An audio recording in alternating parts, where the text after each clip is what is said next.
Hi everyone, welcome back to RQ. This is my video review of To Kill a Mockingbird by Harper Lee, and I've been reading this for the last couple of months, as you might be aware from my Goodreads page.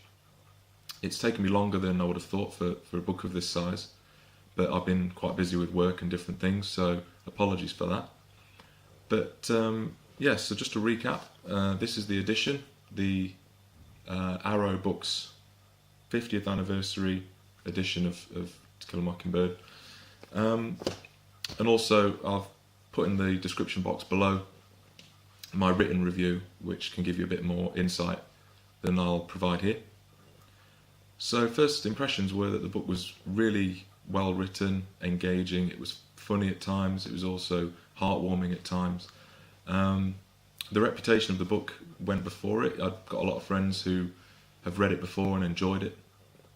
And obviously I've heard of the film as well, the classic film with Gregory Peck. So it was hard not to picture Gregory as Atticus in my mind. I was trying to sort of conjure it from my own imagination. And that was despite not having seen the film. So I am going to go and see, I am going to get the film and watch it and see if it builds on the book in any way. But most of the time that's not the case. The book is usually better than the film. But we'll see. And the reputation of it did go before it, as I said, and it lived up to expectations. I really enjoyed it. I thought that it raises a lot of issues that are still relevant today. So ideas around class, race, prejudice, liberty and freedom, things of that nature. The story is told through the eyes of Jem or Jeremy Finch and Jean Louise Finch, or Scout, and it's the story of their childhood growing up in the Deep South, a town called Macomb County in Alabama, and it charts their childhood experiences, the things they get up to when they're playing outside, the school experiences, the childhood friends, the people in the town, and it's a really good picture of what it must have been like. The key character for me, though, of course, is Atticus, who's their father, and he is a lawyer on the state legislature, and he has got an important case coming up where he's defending a black man, Tom Robinson, against a crime that he's wrongfully accused of. And as I'm sure many of you have seen the film, will have seen the courtroom scene, and I have seen that, so that sort of spoiled it a bit for me, but I thought it was fantastic. Obviously Atticus gets a lot of hate and vitriol from the townsfolk, from some of the townsfolk, for attempting to stick up for him, fight in his corner, because Atticus is a very principled person. He doesn't behave like other parents in the town. He's very principled. He's got his own set of convictions and values, and he tries to instill them in his children. And to me, he is the epitome of the ideal father in fiction, and he's a great role model to go by, I think.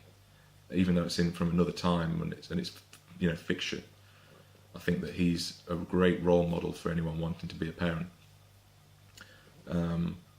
And it's a fascinating journey through the story of how he ultimately goes through the court case and faces down this opposition and resistance in the town. So very heartwarming. A few spoilers, so if you don't want to have the books spoiled for you, then do pause the video now and go away and come back. But a few moments for me were where after the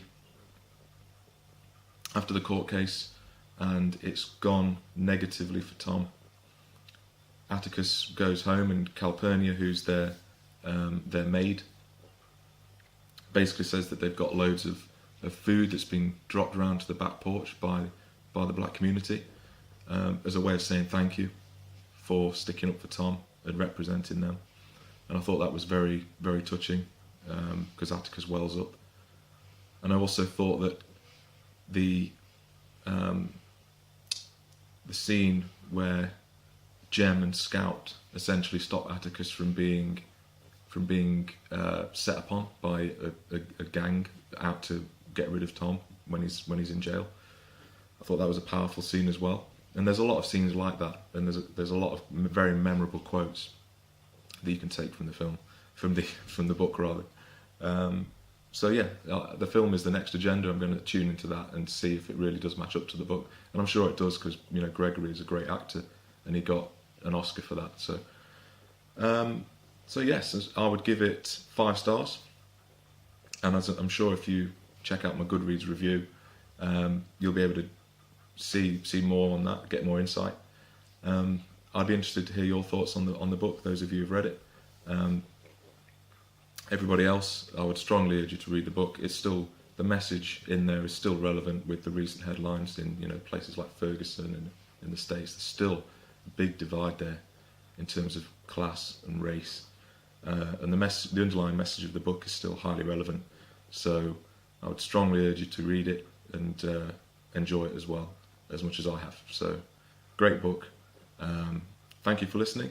I'm going to do hopefully more videos in the short term. I'm hopefully going to do a retrospective on 1984, because I still think there's more ground to cover with that. But other than that, I'll see you next time. Thank you for watching.